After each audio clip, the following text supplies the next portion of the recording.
Muy queridos hermanos, esta expresión del Evangelio de Marcos es la que justifica nuestra presencia en esta capilla y en este momento en la celebración eucarística.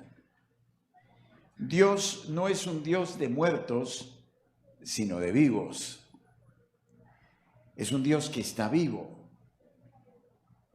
Es interesante saber siempre la razón por la cual venimos al templo. ¿Lo hacemos por costumbre? ¿Como para sentir un estado de ánimo? ¿O por muchos otros motivos?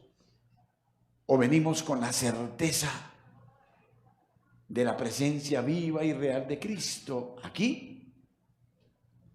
Es algo extraordinario. Yo, cuando entré aquí y vi este Santísimo expuesto, enseguida sentí, pero es que es el Dios eterno.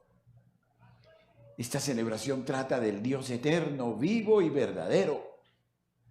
No de una idea por allá vaga, no de una costumbre. Es que Él está aquí. Es Él quien preside esta celebración eucarística. Es Él quien proclama su palabra. Es Él quien se sacrifica una y mil e infinitas veces sobre el ara del altar. Por eso esta sagrada liturgia nos remite a la vida. En este instante es tan profundo el misterio que celebramos que esta es una liturgia que trasciende el tiempo, el espacio, la historia. Se reúne en este instante toda la iglesia, de la del cielo, la iglesia que se purifica y la iglesia que peregrina.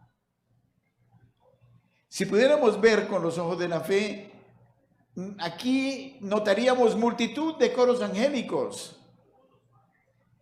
Aquí están todos nuestros seres queridos que ya viven del cielo y los que se están purificando. Aquí está María Santísima. De modo que esta Sagrada Eucaristía reactualiza el acontecimiento de la pasión, muerte y resurrección del Señor. Y es de tal poder que esta Eucaristía en este lugar tiene un efecto que se extiende al universo entero, al universo creado. Por eso, cada vez que participemos de la celebración eucarística, sintamos que estamos participando del milagro excelentísimo ante el cual no hay otro que lo supere. Es algo realmente prodigioso, maravilloso, estremecedor.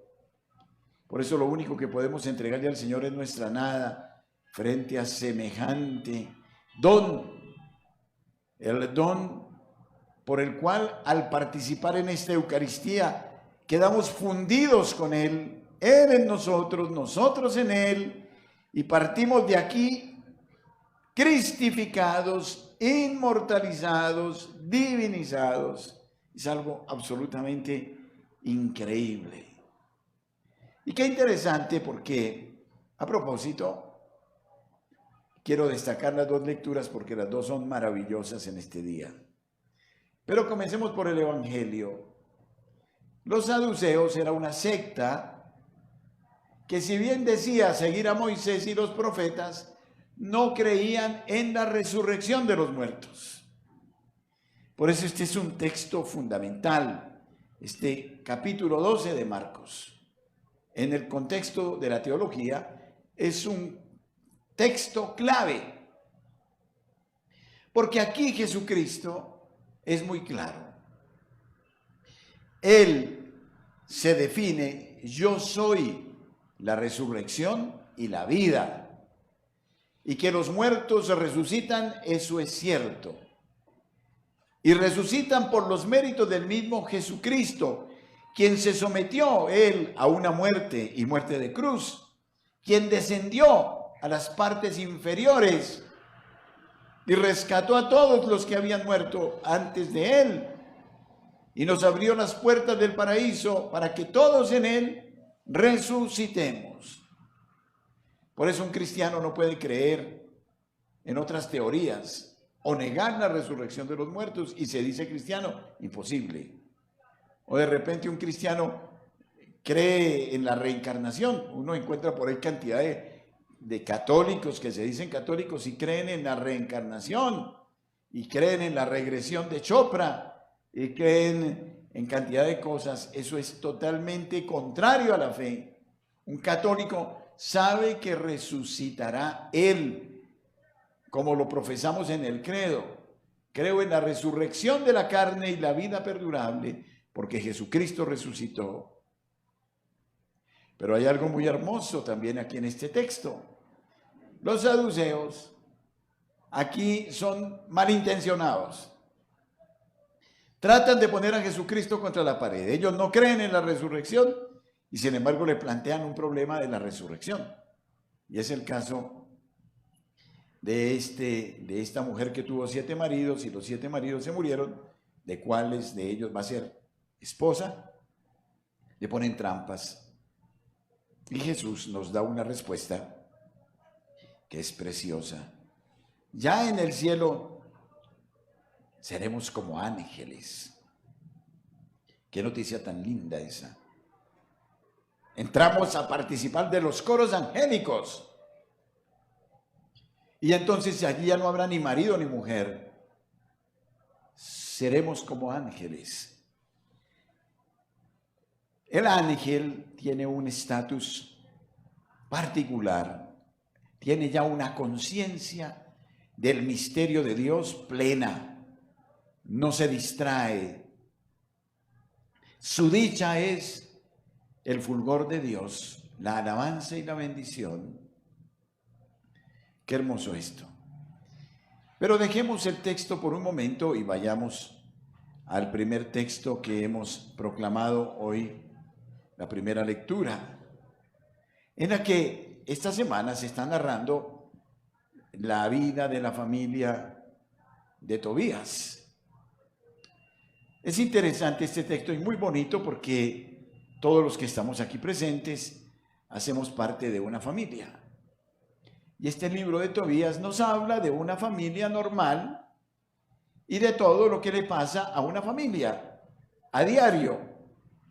Como sucede en nuestras familias, hay momentos de mucha alegría y hay momentos de prueba y hay momentos de dificultad, hay momentos de mucha salud y hay momentos de enfermedad. Pero aquí se nos narra, se nos habla de una familia muy bella, porque Tobías era temeroso de Dios. Tobías era observante de la ley. Era un pío judío y Tobías era caritativo, era recto. Ya lo leíamos en el día de ayer, cómo Tobías rescata a un judío que habían estrangulado en la plaza y al caer de la tarde lo sepulta, cumple con una obra de misericordia. Y luego, de repente Tobías pasa por una prueba, cae como en desgracia. Se sube a la terraza, él arriesgó todo porque lo podían matar y se lo reprocha a la esposa. Tiene una esposa que a menudo le reprocha la bondad a Tobías. Pero Tobías confía en el Señor y sin embargo le cae excremento en los ojos de un ave y queda ciego. Y Tobías queda ciego por 4 años.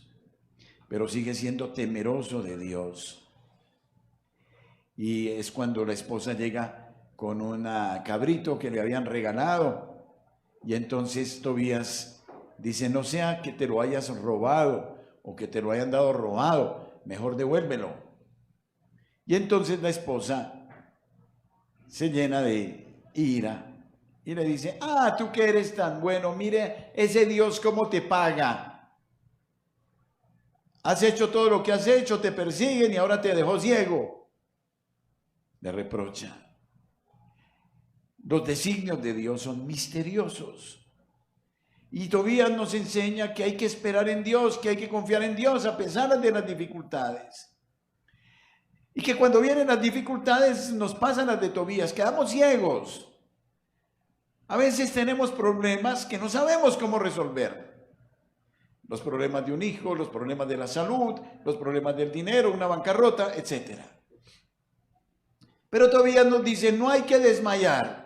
¿Y qué es lo que pasa normalmente? Entra la desesperación, se desespera el esposo, se desespera la esposa, los hijos, y comienzan a pelear, y entonces se deshace el matrimonio, y todo por el dinero, la prosperidad, etc. Normalmente el dinero acaba con los matrimonios siempre.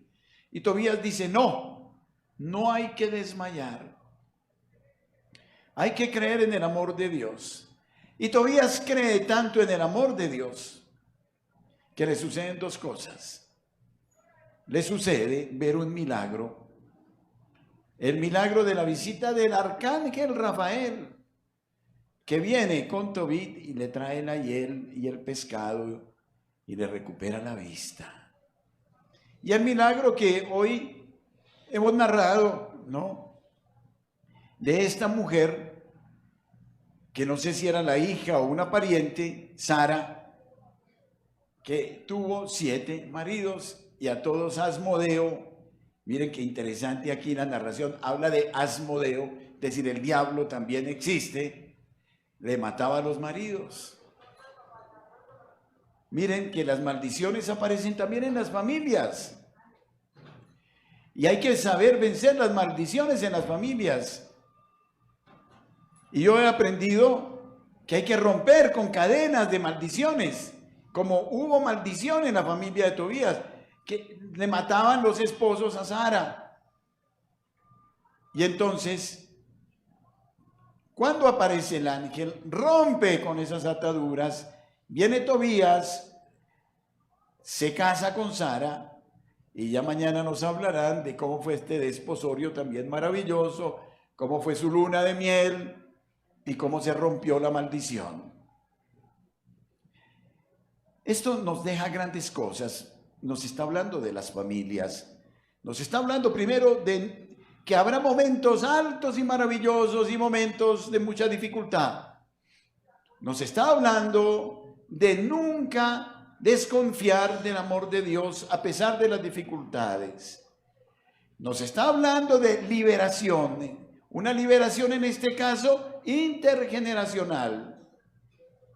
Nos está hablando que debemos aprender a orar también en nuestras familias para romper maldiciones. Porque, ¿qué sucede? Y esto lo expliqué toda esta mañana en las confesiones. Nosotros no aparecimos en el mundo por azar, tuvimos un papá y una mamá. El papá y la mamá tuvieron unos padres, cada uno, que son nuestros abuelos. A su vez, ellos tuvieron otros padres y entonces de 4 pasamos a 8, de 8 a 16, de 16 a 32, y son nudos de antepasados. Y muchos de los antepasados fueron santos, muy santos, que son fuente de gran bendición para nuestras familias, pero otros fueron más débiles, más pecadores. Y en nuestras familias, perdónenme, no quiero ofender a ninguno, incluyo la mía, hemos tenido santos y miserables, hemos tenido santos y alcohólicos, hemos tenido santos y fornicarios, hemos tenido santos y masones, hemos tenido santos y brujos. ¿Y qué sucede? Hay algo muy interesante. Algunos están en el infierno, pero la gran mayoría están en el purgatorio. Nosotros cuando se muere alguien decimos, uy, se fue para el cielo. Un momentico. Hay que purificar y mucho. Cuando un alma está en el purgatorio, miren lo que sucede. El alma está purgando, por eso se llama purgatorio. Ya allí no hay máscaras, allá ya no hay mentiras, no hay apariencias. Allí el alma se ve tal cual es. Y de repente el dolor más terrible de esas almas del purgatorio es ver cómo no aprovecharon el amor de Dios en la vida, Y el Señor les va a mostrar como en vivo y en directo todo lo que Él hubiera hecho si ellos hubieran creído en el amor de Dios. Y van a ver esas estelas de personas que se hubieran salvado y por nuestra desidia y pereza, por las pasiones del mundo, no lo hicimos. No creímos en el amor de Dios. Entonces ellas se dan cuenta de la traición que tuvieron con el Señor y esto les va a producir un dolor terrible. Es el dolor más grande ver cómo no permitieron el cumplimiento del designio amoroso de Dios en sus vidas. Pero ¿qué sucede? Ellas nos miran a nosotros porque somos parte de su familia. Y ellas miran cómo nosotros, por su comportamiento, por su dureza de corazón, por sus pecados de lujuria, de borrachera, de ira, de lo que sea, ¿cómo estamos nosotros también padeciendo aquí por eso? Y ellas sufren por no haber amado a Dios, pero sufren con ver a sus descendientes también sufriendo por consecuencia de lo que ellos dejaron de hacer. Por ejemplo, si un padre fue muy duro y nunca dio caricia a sus hijos y nunca amó de verdad a sus seres queridos, no, entonces ve que sus hijos son inseguros, que sus hijos tienen traumas, y están sufriendo de allá para acá. ¿Y qué es lo que tenemos que hacer? Comenzar a orar por esas benditas almas. En lugar de tener rabia porque mi papá no me quiso, mi mamá no me miró, porque no, Señor, yo comienzo a pedir por las almas de mis antepasados para que tengan ya el alivio, para que puedan ir al cielo, para que se liberen. Cuando tú obras así, a ver, yo les pregunto a ustedes, si ustedes se enteran ahorita que un primo o un hermano se enfermó gravemente, ¿ustedes para dónde corren? Al hospital, a verlo. No lo dejan botado, ¿a mí qué me importa? Y nosotros dejamos botados a nuestros familiares en la clínica del purgatorio, imagínense ustedes. Y allá sí que necesitan de nuestra solidaridad. Entonces, si comenzamos como hizo Tobit, a creer en el amor de Dios y a suplicar el perdón de los antepasados, dice Tobit ahí, esto es por causa de mis pecados y de los pecados de mis antepasados. Qué interesante. Los pecados de mis antepasados. Quiere decir que en algún modo nosotros estamos ligados a ellos. Entonces, si tú comienzas a hacer una reparación en tu árbol genealógico, padres, madres, hermanos, abuelos, bisabuelos, todos los que han muerto, y comenzamos a pedir por ellos la misericordia de Dios, que se apliquen los beneficios de la cruz de Cristo para ellos, para que puedan salir de este lugar de sufrimiento. Ellos son muy agradecidos. Ellos a su vez están orándole a Dios para que Dios tenga compasión de nosotros. Cuanto más oramos por ellos, más el Señor usará de misericordia por nuestra intercesión y los llevará al cielo. Pero para que ellos puedan ir al cielo y ser felices en el cielo, nos tienen que ver sanos a nosotros. No sé si me hago entender. Porque si no, no tienen dicha. Porque ellos se sienten por nosotros. Entonces se da una liberación para ellos que van al cielo y nos liberamos nosotros también. Prueben y verá. Usted comience a orar por su árbol genealógico y a perdonar y a pedir perdón por ellos, por sus ofensas y a quienes los ofendieron a ellos, y que la misericordia de Dios, el mérito de Cristo se aplique sobre ellos. Se liberan ellos y el Señor nos libera a nosotros. Es como por vasos comunicantes. Y entonces yo les cuento mi historia. Cuando comenzó la pandemia, yo respeto aquí lo que ustedes piensen, pero yo dije no a la vacuna, no, y esto me trajo una enemistad con mi familia, y 2 hermanos me dejaron de hablar por 5 años. Y de repente descubrí esto en Santa Hildegarda. Comencé a orar por las almas de nuestros padres, abuelos, bisabuelos, misericordia. Inmediatamente me llamaron por teléfono. Y hoy estoy en relaciones cordiales. Yo digo, ¿de dónde? Porque esto parecía imposible. Es que son tonterías, pero nuestras familias por tonterías nos separamos. ¡Por tonterías! Me miraron, no me miraron, dijeron, no dijeron. Siempre aparecerá el cuñado dominante que quiere mandar sobre los hermanos y sobre todo el mundo, los caciques, los ambiciosos. En lugar de criticarlos y de señalarlos, comencemos a orar por todos los corazones duros, descendientes de esa familia que eran dominantes, caprichosos, orar, libéralos, Señor. Inmediatamente se liberan. Y si son tercos y testarudos, el Señor sabe cómo hacerlo, a veces con un jaloncito de orejas, y yo sí que los he visto. ¿Qué secreto tan extraordinario este? Y nos lo dice todavía. Entonces el diablo ya no entra. El diablo entra donde hay rencor, rabia, esa mujer que no entendía a su santo esposo. Miren que no son siempre los hombres los malos, también hay mujeres paticos, ¿no? Bueno, entonces eso le pasaba a Tobías, y entonces he ahí como cuando se logra el perdón, Asmodeo se va y se rompe la maldición. Yo tuve esa experiencia en Nueva York. Una señora nos invitó a una misa en Long Island, yo fui a celebrar la misa, y al final, en el almuerzo, ella estaba encinta, estaba embarazada, y me dice que 3 hermanos suyos habían muerto por accidente de carro. Entonces yo no sé, 2 en Nueva York y 1 en Medellín.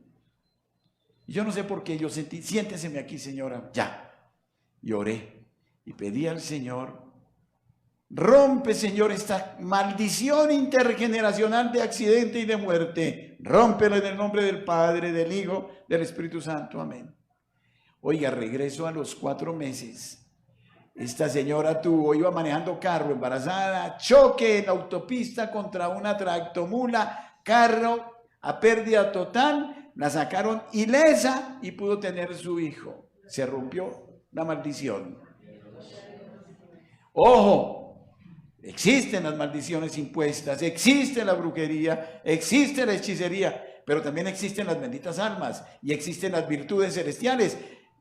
El mundo no es solo el mundo visible, es el mundo invisible. Si ellos usan a los espíritus vagantes y imponen cantidad de porquerías, como está sucediendo por ahí, no, pues nosotros liberemos el poder de los santos ángeles, de las benditas almas del purgatorio, y verán las bendiciones. Y entonces Asmodeo se va. ¿Acaso no lo estamos viendo? ¿Ustedes creen que venir aquí a orar es pérdida de tiempo?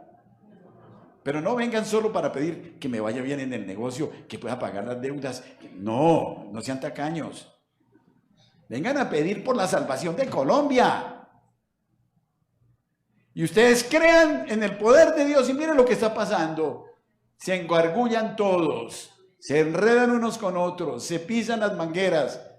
Eso es porque cuando está Dios hay armonía, orden, paz. Cuando está el diablo hay ambición. Lo que estamos viendo, esto es una locura, es el infierno en la tierra. Pero lo que no podemos hacer nosotros lo hace nuestro Señor. Aquí solo el Señor cambiará la suerte de este país. Y yo, en este momento, estamos celebrando una misa muy importante. Yo me siento muy contento. ¿Saben por qué? Porque estamos en el corazón de Bogotá. Y hoy están en esas marchas. Y mañana habrá otra que yo tengo miedo.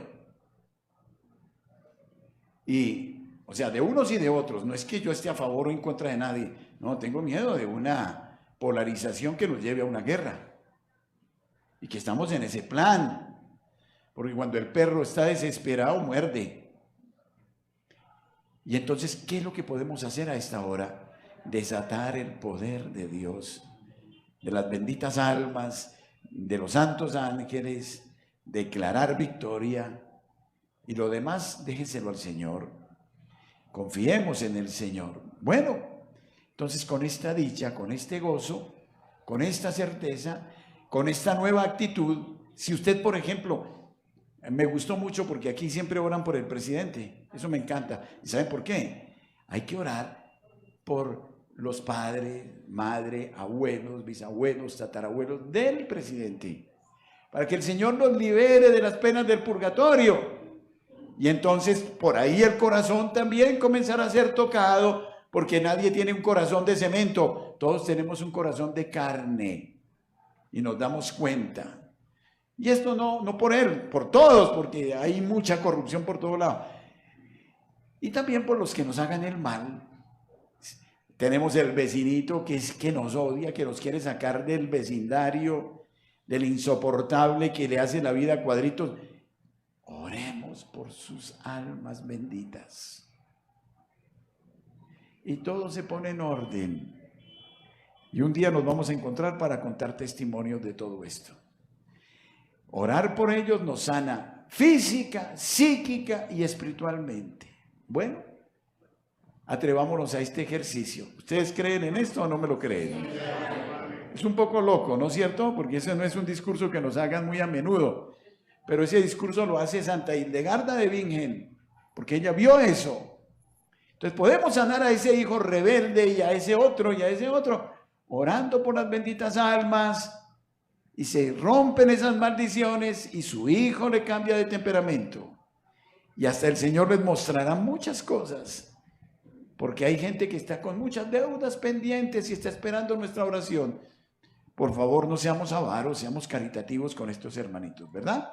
Bueno, que el Señor me los bendiga mucho y los llene de su gracia en esta Eucaristía. Amén.